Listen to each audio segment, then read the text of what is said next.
भक्त प्रहलाद कहता है कि भगवान आपकी कृपा से सारे काम स्वतः स्फूर्त अपने आप ही हो रहे हैं, तो फिर मुझे मांगने की क्या आवश्यकता है। भगवान बोले पुत्र आए हैं तो कुछ न कुछ तो दे करके जाएंगे, जो तुम्हारी इच्छा हो मांग लो। अब भगवान ने हठ धारण कर लिया तो भक्त प्रहलाद कहते हैं कि ठीक है भगवान, अगर आप देना ही चाहते हैं तो फिर ठीक है, आप मुझे ये वरदान दीजिए कि कामनाओं का हृदय से समूल नाश हो जाए, मांगने की कभी इच्छा ही नहीं हो, इच्छाओं का सदैव के लिए नाश हो जाए, कभी कोई मांगने की इच्छा ही नहीं हो, यही वरदान आप दीजिए।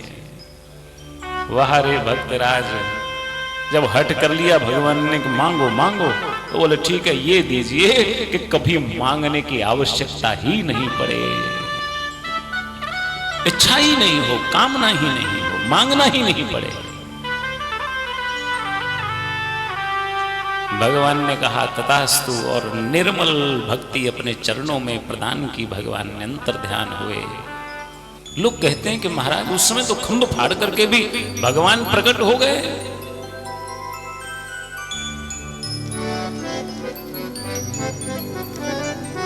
लगता है कथा में कुछ उतना रस नहीं आ रहा दिखता है, फिर भी माता बहनें बातें करती है, समझ नहीं आता, या तो कोई कमी है कथा में। माइक वाइक सही चल रहा है महाराज, आवाजें आ रही कि नहीं, पीछे तक आ रही है ना? फिर क्या बात है, बीच बीच में माता बहनें क्यों अपनी घर की चर्चा करने लग जाती, समझ में नहीं आता। लोग कहते हैं कि पहले उस समय तो खंभ फाड़ करके प्रकट हो गए, आज कितनी बिल्डिंगें गिर जाती, कितने मकान गिर जाते हैं, कितने ही खंभ गिर पड़ते हैं, उसके बाद भी भगवान क्यों नहीं प्रकट होते हैं। एक कवि कहते हैं, सूर्य अनेक फिरे कन मांगत, पै पद सूर सुस्वाद कहाँ है। बोले अनेक सूरदास मिल जाएंगे महाराज, सुंदर सुंदर पद गाते हुए, परंतु जो पदों में मिठास सूरदास के पदों में थी, वो आजकल के सूरदासों के लिखे हुए पदों में कहां है। सूर्य अनेक फिरे कन मांगत, पे पद सूर सुस्वाद कहां है।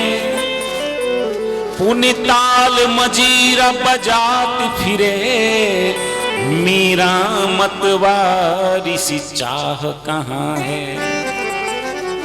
सिया राम कथा कितनों ने लिखी, तुलसी जैसी मर्याद कहाँ है। नरसिंह बसे प्रतिखंबन में, पर काढ़न को प्रहलाद कहाँ है। ताल मंजीरा बजाती हुई कितनी आज भी मीराएं मिल जाती हैं महाराज, परंतु जो कृष्ण के प्रति, अपने गोविंद के प्रति जो मतवालापन, जो चाह मीरा के हृदय में थी, वो आजकल की मीराओं के हृदय में भला कहाँ देखने को मिलती है। राम जी की कथा तो दुनिया भर के कई संतों ने, महंतों ने लिखी, कई लेखकों ने लिखी, परंतु जो मर्यादा गोस्वामी तुलसीदास रचित रामचरितमानस में है, वो मर्यादा कहीं और नहीं है।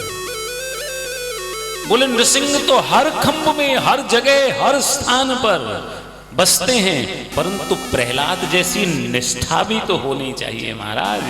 भगवान तो प्रकट हो जाएंगे, आज भी प्रकट होते हैं, हो सकते हैं, परंतु कम से कम प्रहलाद जैसी निष्ठा तो होनी चाहिए।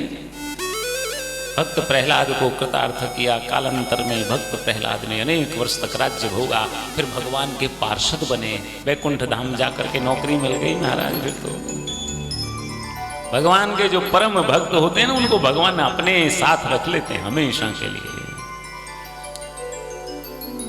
सूत जी महाराज कहते हैं कि यहां पर जब उन्होंने कह करके कथा सुनाई, तो शौनक ऋषि ने कहा कि भगवान आपने एक से एक भक्तों की कृपा सुनाई, क्या ऐसा दूसरे जीवों में भी देखने को मिलता है? पशु पक्षी भी कभी भक्ति कर सकते हैं? बोले क्यों नहीं कर सकते? बोले कथा सुनाता हूं, ध्यान से सुनिए। बोले एक बार की बात है, त्रिकूट पर्वत पर क्षीर सागर में 10,000 योजन ऊंचा एक बड़ा ही विशाल ऋतुमान, वरुण का ऋतुमान नाम का एक उद्यान था, और उस उद्यान के समीप एक सरोवर, और वो सरोवर ऐसा प्रतीत होता जैसे एक बड़ा समुद्र हो। और ये उद्यान जैसे बहुत बड़ा अरण्य, बड़ा जंगल हो, घना जंगल, इतना बड़ा उद्यान वरुण देव का, 10,000 योजन ऊंचा क्षीर सागर से। और वहीं पर बोले उसी जंगल में, उसी वन में, उसी उद्यान में एक गजेंद्र रहता था, बड़ा विशाल मत वाला हाथी, अपने परिवार के साथ, कई पत्नियां, कई बच्चे, जिसके ऐसा विशाल मत वाला वो हाथी उस वन में निवास करता। और एक दिन ऐसे ही ये जो है गजेंद्र अपने परिजनों के साथ, अपने परिवार वालों के साथ उस सरोवर में जल पीने के लिए गया। अब वहां जल पीने के लिए गए तो महाराज जल पीते पीते अचानक जो है एक ग्राह ने, जल पी रहे थे, सूंड में जल भर भर के एक दूसरे के ऊपर जल क्रीड़ा कर रहे थे, एक दूसरे के ऊपर जल डाल रहे थे ये परिजन, उनकी पत्नियां, उसके बच्चे, और सब ठिठोली कर रहे थे उस जल के भीतर। और उसी समय उस जल में रहने वाले एक विशाल ग्राह ने उस गजेंद्र का पैर पकड़ लिया। और जब पैर पकड़ा तो घर वाले जितने भी पत्नियां, बच्चे, सबके सब पकड़ करके खींचने लगे। कभी वो खींच करके बाहर लाता थोड़ा सा तो ग्राह फिर उतना ही रह जाता, क्योंकि जल में ग्राह का बल 100 गुना हो जाता है। इसीलिए वो थक हार गए। सबने मिलकर के प्रयास किया, नहीं निकाल पाए। अंततः सबने सोचा कि आज तो लगता है हमारे राजा का अंतिम दिन है, इसलिए सब एक एक करके, दोपहर हो गई, धीरे धीरे संध्या के समय दिन बढ़ने लगा, एक एक करके सब लोग जाने लगे। उसने देखा कि आज तो मेरा अंत समय आ गया, अब किसको पुकारूं, नाम नहीं जानता। और तब बिना नाम के ही उसने पुकारा, हे करुणाशील, हे कृपा निदान, हे दीन बंधु, हे गोविंद, हे गोपाल, हे गोविंद राखो शरण, अब तो जीवन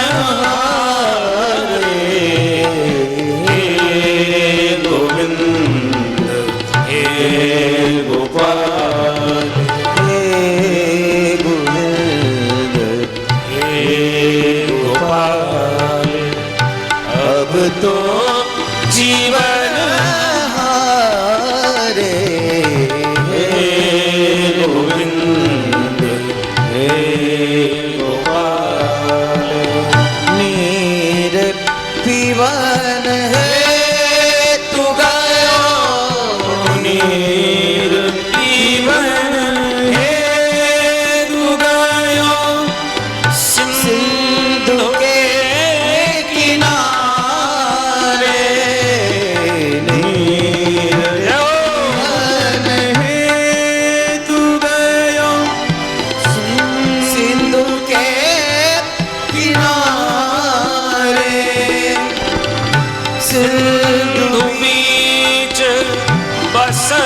ग्राह, सिंधु बीच बसत ग्राह, चरण दर पछारे, गोविंद राखो शरण, अब तो जीवन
काल डूबन लागे, नाग काल डूबन लागे, तब कृष्ण को पुकारे, हे गोविंद हे गोपाल, अब तो जीवन हारे,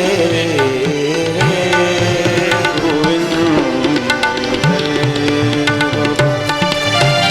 द्वारिका में शब्द गायो, द्वारिका में शब्द गायो, शोल भयो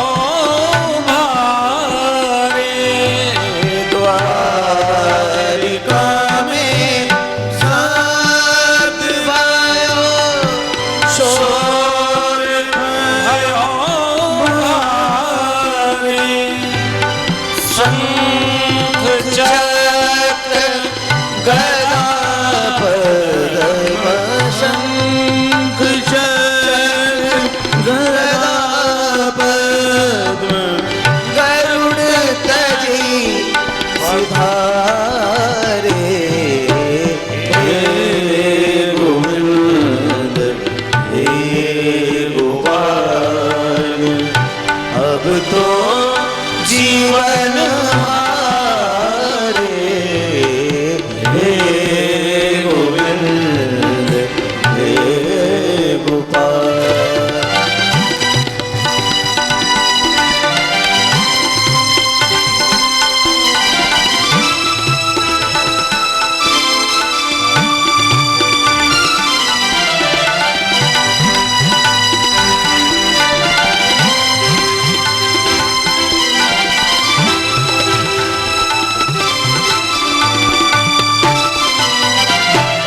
सूर कहे श्याम सुनो,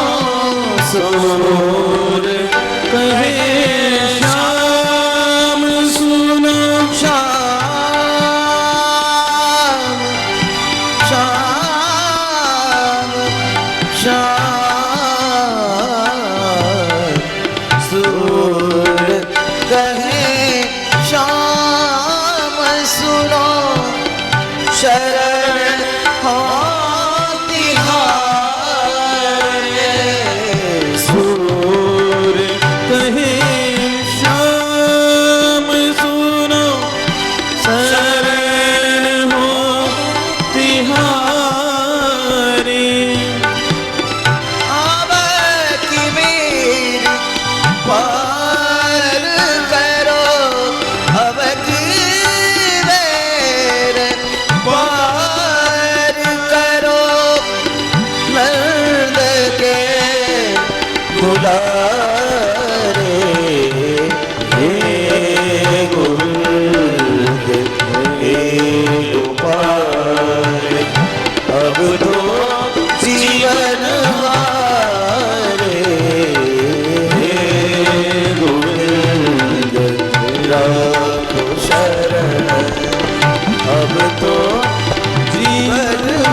गोविंद हे गोपाल। नाम नहीं जानता था वो किसको पुकारूं, कौन रक्षा करता है। सुना तो है कि संकट में पड़े हुए दीन जनों के, आर्त जनों की पुकार कोई सुनता है। अब ना तो नारायण का नाम आए महाराज, ना राम आए, ना लक्ष्मण, ना को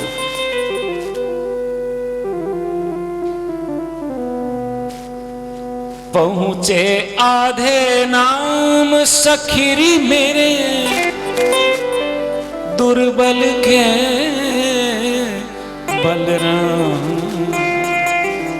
निर्बल केवल राम। केवल गो बोला था महाराज, इतने में तो रक्षा हो गई। हे दीन दयालु, हे कृपा सिंधु, हे भक्त वत्सल, कृपा कीजिए। दोपहर बीत गए, नाक कान डूबने लगे हैं। ये ग्राहक, इस ग्राहक के सामने बोले मैं अपने आप को कितना मतवाला मदोन्नमत समझता था। पहले तो स्थिति ये थी, जंगल में छोटे मोटे खरगोश मिल जाते ना महाराज, उनसे कहता घबराना मत, चिंता मत करना, मैं इस जंगल का राजा हूं, कभी संकट में पड़ जाओ तो मुझे याद कर लेना। और आज जब खुद संकट में पड़ा तो कोई बचाने वाला नहीं।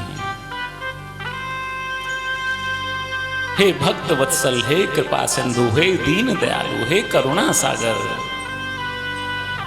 आप जो भी हैं, जहां भी हैं, मेरी रक्षा कीजिए। इस आर्त पुकार को सुनिए हे प्रभु, हे दीन बंधु। और भगवान तो इसीलिए तो कहा है, भाव बिन सुनी पुकारे मैं कभी सुनता नहीं। भाव से के बिना पुकारो तो कभी नहीं सुनता। और तब तुरंत दौड़ आए महाराज, भूल गए शंख चक्र गदा पदम, गरुड़ को भी बोले खुद ही पहुंच गए महाराज। और तब आकाश में दिखाई दिए भगवान, दर्शन नहीं हुए पूरे, वो दृश्य दिखा, भगवान नारायण सामने प्रकट है, प्रस्तुत है। लेकिन भगवान नारायण के मुखचंद्र के दर्शन नहीं हुए, सबसे पहले उसे भगवान की पीतांबरी के दर्शन हुए। गजनी रखी फहरान बसन की, ललकी लगो मुख कमल बिलोकनी। भूल गयो सुधिग्राह ग्रसन की, गजनी रखी फहरान बसन की। गजनी रखी फहरान